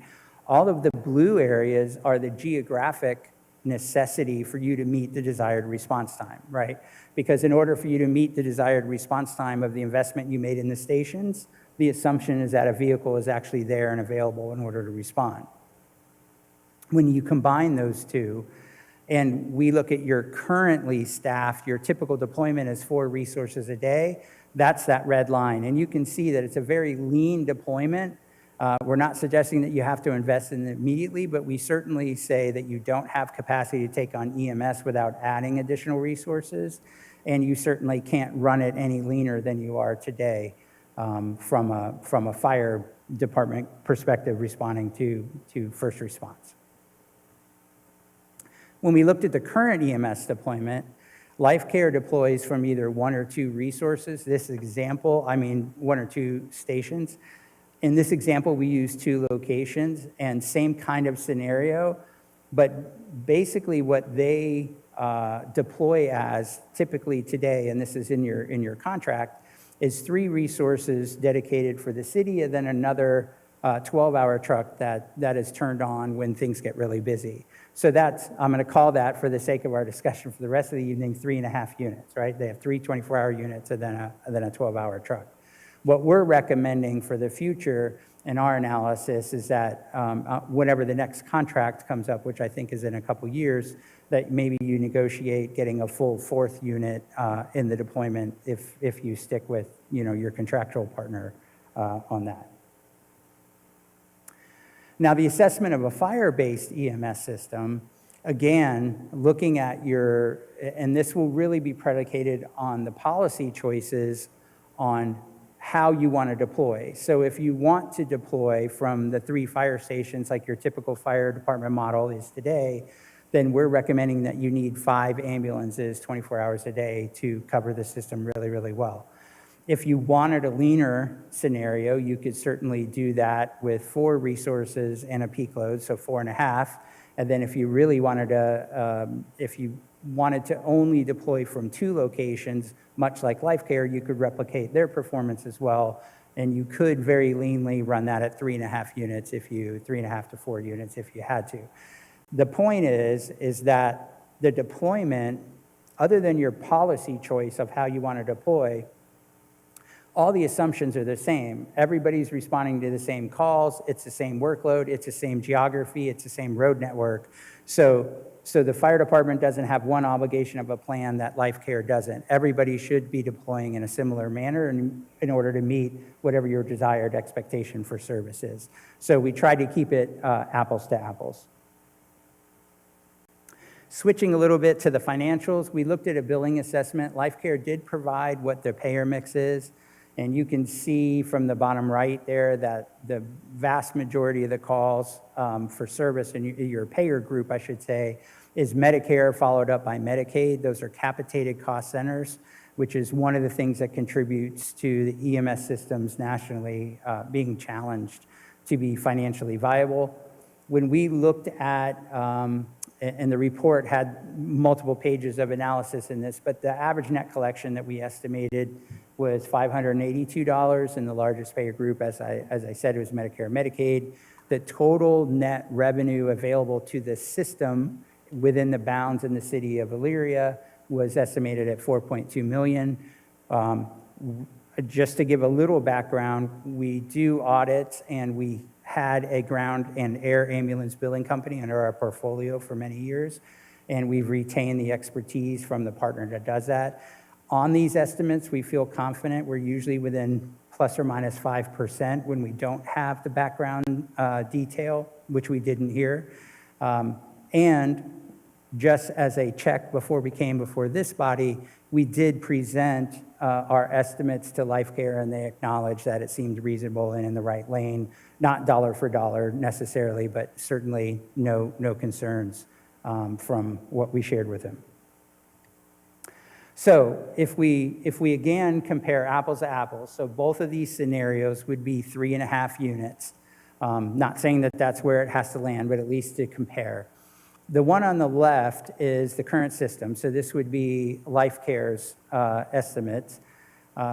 And if you took the revenue, which is about $4.2 million, added back in the cap of $400,000 that the city currently contributes up to for the non-emergency or the non-transport calls, take all the direct labor, the field personnel plus fringe, all the overhead materials, depreciation, total expenditures, et cetera, then the net revenue associated with the city of Elyria, and our estimate is about $1.1 million for Life Care, which makes them sustainable. Now understand that 400,000 of that, or up to 400,000 of that, would be the contribution from the city. So that puts them maybe around 700,000 or so.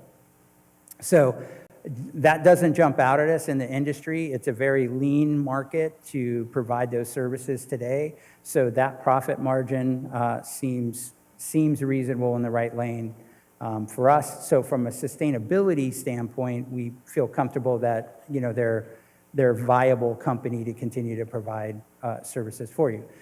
Now, when we looked at the fire-based feasibility side, again, we start off with the revenue, $4.2 million that's available in the community. We did estimate the direct labor as if they were firefighter EMTs and firefighter paramedics. So, you know, if you negotiated something else, then you might have some reduction in personnel costs there. Had the overhead materials depreciation plus the 5% billing cost. We backed out the 400,000, total expenditures of right around $3 million, and the net revenue or positive impact to the general fund under this scenario would be about $1.2 to $1.3 million. In order to do that, minimally, we recommended that there's a couple positions, those are those blue boxes, to have an EMS administrator and an EMS administrative assistant. If you take on this kind of work, there are other things like pre-billing, QA, QI to a higher level, compliance, things like that that you have to do in order to have a little more administrative capacity in order to do that. The startup costs are the top table on the right, and we built it out as if you look across that top row, it's 3.5 units, 4 units, 4.5 units, and 5 units, so you all can elect, you know, which lane resonates with you the best. And then the total number of vehicles are more than that because you have to buy some reserve capacity in case vehicles are, you know, in for routine maintenance or, unfortunate crashes or maintenance problems, et cetera. So when you look at all the costs, you can see there that it ranges anywhere from the startup from 2.5 to say 3.5 million. And then the recurring costs are what's on that bottom table. Same scenario, 3.5, 4, 4.5 units, 5 units. And then you can see that the net positive revenue varies from, say, 1.3 million all the way down to what I would argue would be revenue neutral at about 26,000 if you deployed all five resources. Then also one of the things that we did test in the industry, especially when public subsidy becomes part of the dialogue, is to actually slow the ambulance system down. Because if you remember, I shared that the ambulance system, Life Care, has a travel time of only about 36 seconds different than what the fire department has. So one of the challenges, or one of the things that we test, is can we slow the system down to reintroduce fiscal capacity, right? If they don't have the obligation to be there as quickly, they need less resources, potentially you could get to a position. What we were testing was whether or not that public subsidy would no longer have any merit. And what we found is you're really in the right lane. You should be complimented on where you are today. The contractual obligations for 9 minutes, at a 9-minute travel time, the system is no longer geographically constrained, it's only workload constrained. And what that means is they can deploy from a single location, and as long as 9 minutes was acceptable, which is the contract, it's baked in a little bit, it's probably closer to 8. But the point is that you, at this point, could deploy, but your workload would actually be higher than is recommended for 24-hour shifts, so you'd have to reinvest right away anyway. So the point that we want to make on this is we tested whether or not you could slow the system down and continue to enjoy your first response, but slow the ambulance down and provide some capacity, but the test didn't merit that. You know, you're really in the right lane that you are today. So just high-level pros and cons, and this is just from our perspective.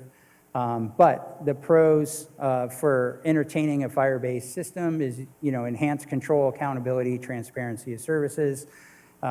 We had a discussion earlier, many times when the topic of public subsidy comes up, then there's usually a heightened expectation to, you know, have publicly transparent, accountable dollars for what the public purse is. Improved response times by approximately 1 minute if you are able to deploy from 2 locations with the resources that we recommended, and then potential for up to 1.2, 1.3 million in net positive fund impact to the general fund. Now, some of the unintended consequences of a consideration like this is you directly compete with longstanding service provider, an employer that's performing well, considerable fiscal investment and potential for future fiscal liabilities, and may require new facility investments that we didn't specifically tease out in this report to accommodate ambulances and personnel if that was your desire to deploy from a station-based plan. And then recommendations for preserving the status quo. Again, a 2-station method works well. Additional requirement of a 4th unit assigned to the city full-time would improve that level of service. Requiring additional resources provided to the city may result in the need for public subsidy. So we do want to be aware that as you provide more restricted performance parameters within the contract, you'll benefit from those performance parameters, but those come at a cost, right? So if you're already needing public subsidy, likely you would be in a position where that conversation would be prevalent. And then, again, the city, we recommend, should require more fiscal transparency within the contract if public funds are being shared. So with that, I'm be happy to answer any questions that you may have. Before I open it up to the committee, a couple things real quick that came up in previous meetings. This has nothing to do when a patient is moved, as an example, from a nursing home to the hospital or vice versa. So please eliminate those questions. This doesn't have anything to do with that. Second thing is, remember, and this statistic was shown, 31% of all of our calls today are non-transport calls that we are paying for. So I want everybody to understand that. And another thing that caught my ear in an earlier, and Chief Pernesti, please say, no, that's not accurate. 700 calls this year, just under 700 calls. Our fire department has given medicine of some sort, that's not the terminology, but they've administered some type of drug treatment to our residents because they were the first responders there. Okay.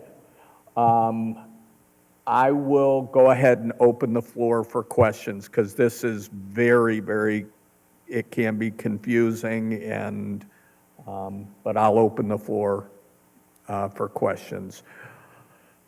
Tom, I'm sorry, Mr. Callahan, please. That's fine, either way. Thank you, Chairman, through you. One quick question in regards to the response times, which I find very interesting.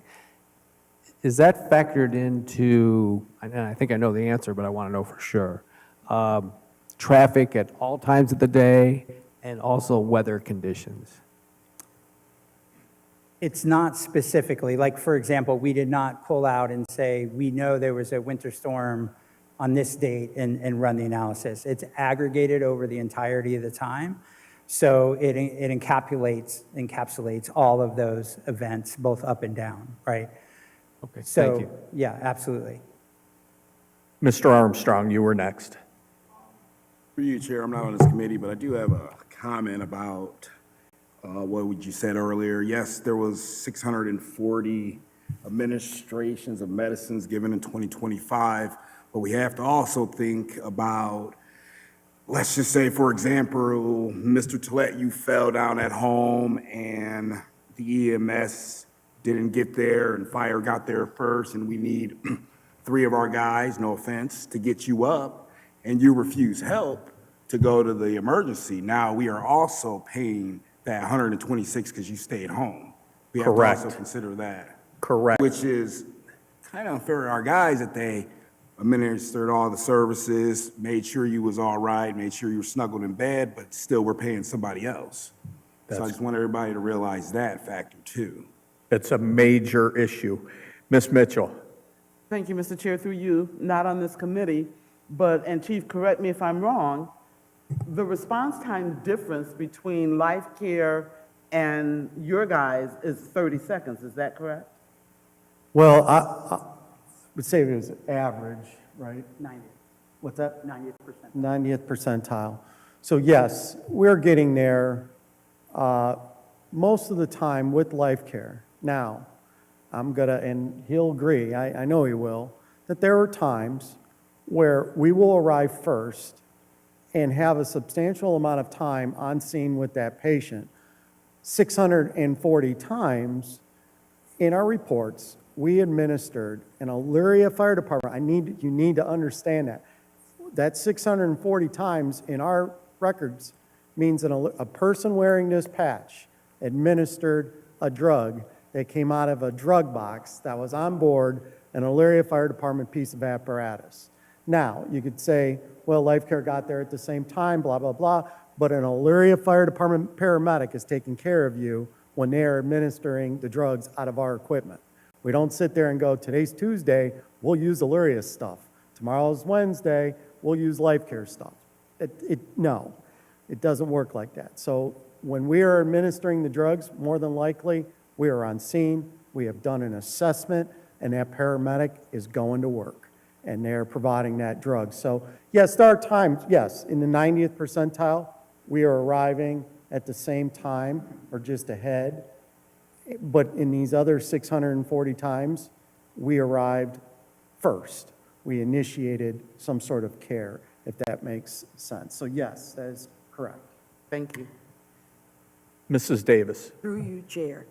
So I want to know, is the city going after this $126 some kind of way? Are you doing a follow-up to try to get the money from these residents?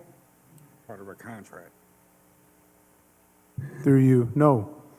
It's not collectible by Life Care. I'm not sure exactly how we'd be able to collect it anymore. The $126 is the transport fee set by Medicaid, and that's what we agreed for in our contract. So I don't even know if there's anything that's collectible, because that's simply what the number we agreed to pay Life Care when they're unable to transport. When Life Care goes, lifts someone up, back up onto their couch, we get that bill for $126. And we agreed, that's what this council agreed to. We did a divisor in it based on a previous numbers and calls. And then we put a cap on that of $400,000 per year. So, no, we're not getting reimbursed for that. If I could, Please. but one thing you need to understand is that we don't control the 911 system. And so that $126, I'll give you a couple quick examples, and it was alluded to, is let's say that someone is fallen and they call 911. And Life Care, it's a specific type of call that 911 has decided that Elyria Fire will not be dispatched on. Okay, so Life Care will respond. And when they get there, their crews, for whatever reason, cannot handle the lift assist by themselves. So then they will call their dispatch, who calls ours, and says, please send us Elyria Fire. So we send 3 people, the closest engine company, and 3 people. That is our minimum staffing to that call. They will assist in that lift assist. But then, Mrs. Smith, do you want to go to the hospital? No, I do not. Okay, $126. Another example that I have spoken to Mr. Armstrong, Councilman Armstrong about. Medical emergency, difficulty breathing comes in. For instance, a 5-year-old child wakes up in the middle of the night, have an asthma attack. Most of us are parents. You're like, oh, this is a problem. We don't know what to do. We call 911. If we get there first, you may have an Elyria Fire Department paramedic giving a breathing treatment. Child starting to feel better. It's 3 o'clock in the morning. Most of us as parents will say, it's feeling better. I'm going to call the doctor at 8 o'clock. We'll get him in. $126, but an Elyria Fire Department paramedic gave that drug. At some point, this council needs to look at some of these things and decide what it is that needs to happen. We don't have a crystal ball to say that the person who called on Stafford Drive or Stanford or Harvard or Fifth Street, we don't have a crystal ball to say what their emergency is until we get there. If we get there first, though, we're going to go to work, and we are going to supply whatever it takes to stabilize that person. And so that's where we're at right now, currently. Mr. Armstrong? I want to add to that, through you, Chair, I want to add to that also what the chief is saying. We also have to remember that we have to replenish every bit of medicine that we replace, which takes a little bit of time. Yes, it is free. Thank God it's free, but we still have to, those guys have to go out and replace it. And then another note I want to add is I wasn't here around 2022. Mary wasn't here in 2022, but there was a lot of us up here that was here in 2022 when a study was paid for and nothing was done, which in my opinion, and I'm going to stand by myself on this, is ridiculous. We're paying for things that just get dusty on the shelf. I don't want to see this get dusty on the shelf. We paid more money for this study than y'all did in 2022. I think, like the chief says, we need to figure out something because February 2028 will be here soon. And we need to have a backup plan. We didn't have a backup plan when Life Care came. So we need to figure out something. Law Director? Through you, Mr. Chair. So if I understand this correctly, I guess the minimum would be, should the city do this internally, we would need 3, I believe you called it 3.5 ambulances. Is that, am I understanding that correctly? Yes, at a minimum. Okay. And you indicated that those ambulances could deploy, if I'm correct, from 2 different locations. And did you, are those locations that the city already has, or geographically, would you anticipate that those would be different locations that we would need to come up with, I guess? Right, great question, and it's a policy choice. If you were going to deploy from the stations, yes, you already have them. Whether or not they can accommodate them 24 hours a day, that's a second issue. But if the policy choice was to deploy them, what in the industry we call street corner deployment, then you wouldn't need locations, and that configuration gives you a better advantage. That's where the 1-minute improvement comes, because the stations aren't necessarily in the exact best locations for EMS, right? For you, do you believe that where our locations are currently, that we could utilize that dual deployment? Yeah, and meet the timing? Yeah, I think one of your stations absolutely could accommodate extra staffing, but I do think your others would probably need some facility improvements, but the chief can speak to that. Yeah. Mrs. Sawerka? Thank you, through the chair. Okay, I'm a short timer here, but I have been through so many studies that are sitting on dusty shelves. Each time there's been something that came about, it's water under the bridge. It was either a political decision, or it was an unpopular decision, or there wasn't any money. Here's the thing, this study now is really footed in solid evidence that we need to take a look at. And what the best case scenario would be to have some sort of community input and committee to take this action, very similar to like the Charter Review Commission. There's a couple others that are in the charter that allow for a review of such a service line. I will say this tongue in cheek. We just decided to stay with an expensive service line in sanitation. If we're going to do that for the fire department and this ambulance service, then we should at least study it when we have a roadmap. And each time these studies have said, we could, we should, we might, and we didn't do it. Maybe what we have is the best thing for us, but and the Chronicle did a fantastic job of writing a story a couple weeks ago about this, except for one thing. There was no mention of other communities that do it like us, which there's few. Most do not. Most communities, our fire department is responding and billing, and there's a revenue stream. So if there's going to be a long view of this, it should be done in a more comprehensive way, not strategic planning, not just the city administration. I don't know what the answer is, except that would get something in motion. And so I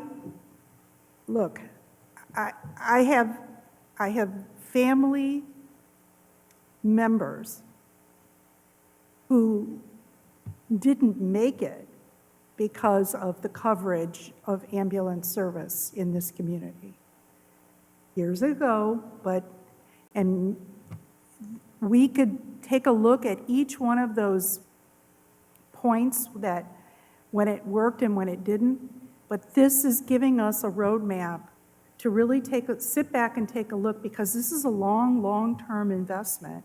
We'd have to buy equipment.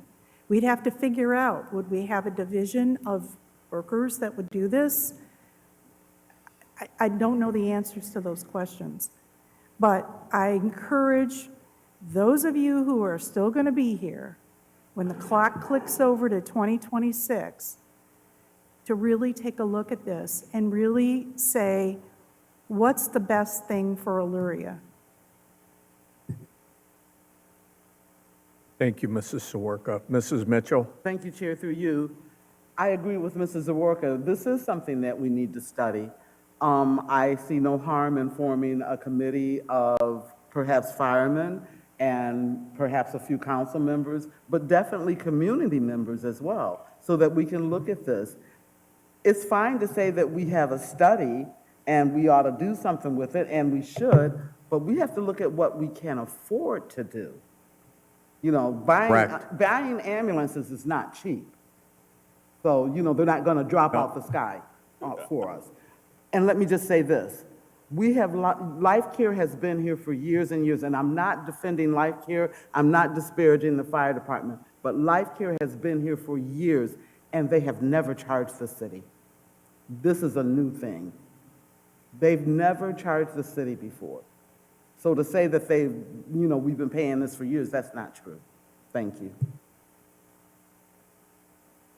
In the financial information that we were all given in this, with their subsidy, it's showing right now that their estimated net income is 25% of total revenue.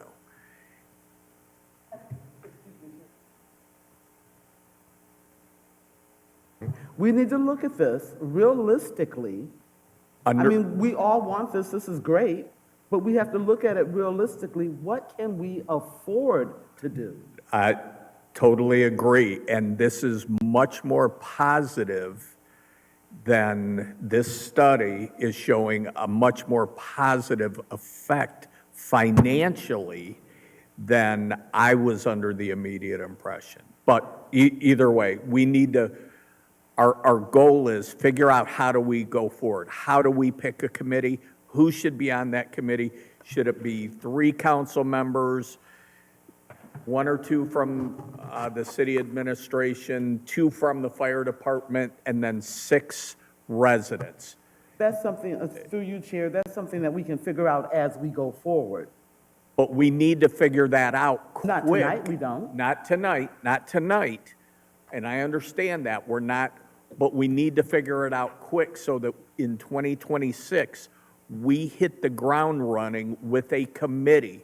Because he's right, 28 will be on us, and we have to give, I think it's 180-day notice to Life Care if we're going to get out of the contract. So, yes, Ms. Davis.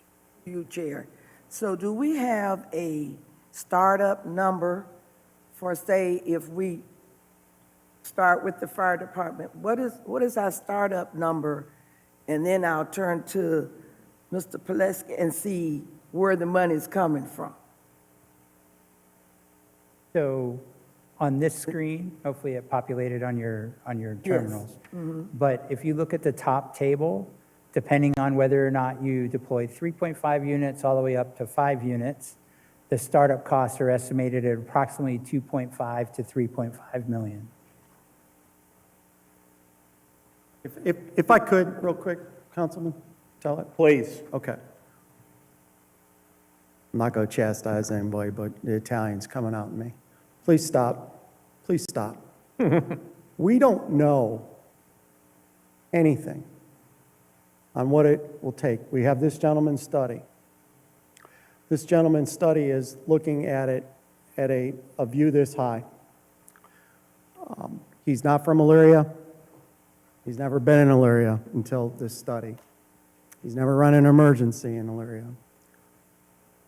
We need the committee to look at Elyria. Mr. Pileski has no idea right now how much it's cost, and if he did throw out a number, I would say time out, because we don't know. What I do know is a couple things tonight. You had a young lady say she was going to call the fire department when the water was in her basement. That right there tells you that people will call the fire department for everything. My point is, our call volume is going up because people just don't know what else to do, and they call 911. This committee, you cannot wait. It takes 3 years to get an ambulance. Sure, we could shave off some time here and there, but it takes a long time. All I'm asking tonight, with all my heart and all my soul, is just everybody take a break. Don't put it on a shelf. Create a committee. This committee isn't going to make a final decision. What I would hope this committee would do is be able to spend a few minutes, the year of 2026 to report to the administration, who reports to you. It's not fair to a new incoming fire chief. It's not fair to the safety director to just say, well, guess what? You got all of 2026 to figure something out. It's not. But we do owe it to the citizens, and it depends on how you look at it. Either you're in the position right now, fortunately, unfortunately, you're on council, and it is going to be some decisions as far as the monetary part, but don't go there yet, because we don't know. I have some ideas. Now's not the time. They have made some ideas. You have some ideas. Let's get together and look at that. Thank you, Chief. Mr. Lippian. Thank you, Mr. Chair. Through you, and I'm not a member of this committee, I'd just like to say yesterday's loss can be tomorrow's gain. I agree with what Councilman Armstrong said. I was on this committee in 2022. I do think that we missed the boat, but I think we have a great opportunity to come in at the right time this time. An increase of a better response time of 1 minute could be the difference between life or death. And $1.3 million in net revenue is nothing to sneeze at. I think it would be helpful to have a committee to take a look at how feasible that could be. Mr. Armstrong. For you, Mr. Chair, I'm not on this committee, but I just want to add that I do fully support and really, really believe there is a need for this committee to really dissect this so we can figure out if we do or if we don't. But at the end of the day, at least we'll have enough quantitative data to really back up our decision to go forward. Thank you. Agreed. If there is no more questions, any more questions, comments from anyone? Thank you very much for your presentation. That was more than outstanding, both of them that was given today.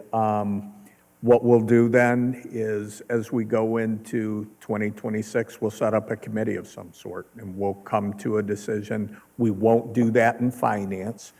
It'll be done probably in full. Yes, strategic planning. No, I'm joking.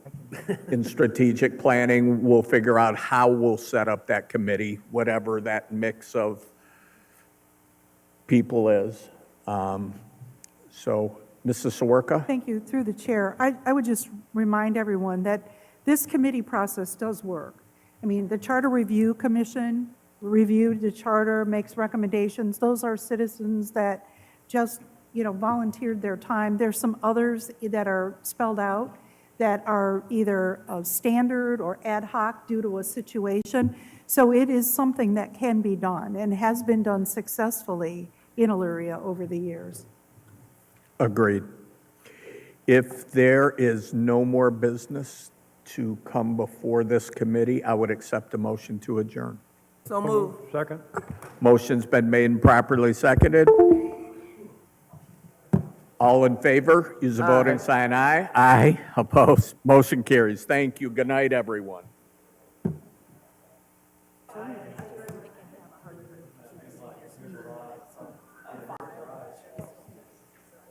Yeah, well, I was surprised they didn't beat me up for a free time, because a lot of times the agenda's like a piece before. So, a lot of communities, they're like, yeah, we need the agenda packet for review 8 days before the meeting and all that kind of stuff. So, well, thank you very much. I appreciate it. Absolutely.